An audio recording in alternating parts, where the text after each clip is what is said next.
बांधकाम कामगारांच्या योजनांमध्ये 3.63 कोटींचा घोटाळा, 20 जणांवर गुन्हा। या बातमीचे प्रायोजक पद्मजा मोटर्स, विमानतळाजवळ, होटगी रोड, मजरेवाडी, सोलापूर। मोबाईल 8600022617। बांधकाम कामगारांच्या शैक्षणिक योजनांमध्ये बनावट कागदपत्रांच्या आधारे तब्बल 3,63,20,00,000 रुपयांची फसवणूक झाल्याचा प्रकार उघडकीस आला आहे। या प्रकरणी सोलापुरातील फौजदार चौडी पोलीस ठाण्यात 20 जणांविरोधात गुन्हा दाखल करण्यात आला आहे। डिसेंबर 2024 ते ऑगस्ट 2025 या कालावधीत सहाय्यक कामगार आयुक्त कार्यालय, दमाणीनगर, सोलापूर येथे हा प्रकार घडला। बांधकाम कामगारांच्या मुलांच्या शैक्षणिक योजनेअंतर्गत बनावट, बोनाफाईड व इतर कागदपत्रे तयार करून अर्ज मंजूर करण्यात आले असा आरोप आहे। तक्रारदार मंगेश रामराव झोळे वय 40 यांनी दिलेल्या फिर्यादीवरून हा गुन्हा दाखल करण्यात आला आहे।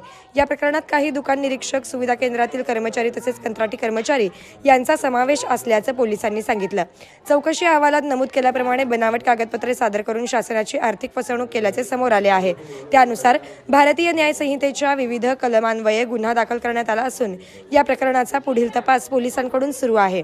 AR पवार, HD राजपूत, उच सूर्यवंशी, समीर बाबूलाल पटेल, आकाश बाबू कोळी, भारत तुकाराम करंडे, सूरज नागनाथ मगर, शिवानंद बंडू सुरवसे, रविकांत चंद्रकांत पाटील, आशुतोष चंद्रकांत कटोरे, चंदन विनायक दिघे, अर्चना राजेश्वर पाटील, शीतल सतीश कुमार परदेशी, सौरभ सुभाष हाळके, बाळासाहेब विलास शिंदे, अन्नपूर्णा पंडकी, तबस्सुम यादगिरी, अर्जुन सांग, रविराज मुसळे, अंबादास बुगडे या 20 जणांवर गुन्हा दाखल करण्यात आला आहे।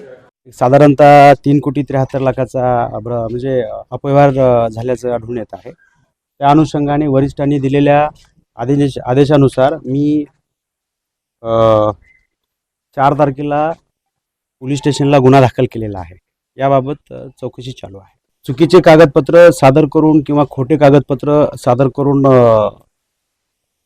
शासनाची योजना उचलल्याचं प्राथमिक दिसून येत आहे आणि त्याच्यामध्ये आमच्या कार्यालयाचे 3 अधिकारी, नोंदणी अधिकारी आहेत, त्यांचं नाव आहे। त्याच्या अनुषंगानेच आम्ही गुन्हा दाखल केला। निलंबित केलेला आहे। शासनाच्या आदेशाने त्यांना सोमवारीच निलंबित केलेला आहे। तर यामध्ये राजपूत, पवार आणि सूर्यवंशी असे 3 अधिकारी आहेत। या प्राथमिक लेवलला तर एवढाच आहे आणि अधिकाऱ्यांना सस्पेंड केलंय। आता जो खरा दोषी आहे ते पोलीस तपास करेल आणि संबंधितावर काय असेल ते योग्य ते पुढे दाखवेल। पण एवढं सांगू इच्छितो की वरिष्ठांनी दिलेल्या आदेशानुसार संबंधितावर पोलीस गुन्हा वगैरे दाखल केलेला आहे आणि शासनाचा एक प्रयत्न आहे की संबंधित योजना कामगारापर्यंत स्वच्छ प्रतिमेच्या आणि कोणत्याही फसवणूक न करता पोहोचवण्याचा आमचा प्रयत्न आहे। Rajmudra residency phase 3 individual luxury bungalow, step into your own space, premium bungalow project at premium location. Rajmudra residency phase 3, Balasaheb Thackeray Chowk, near CNS hospital, Degaon Mangalwedha road, Laxmipeth, Solapur. Talk to us on 7066942570 or 8855055533. Enjoy luxury living space.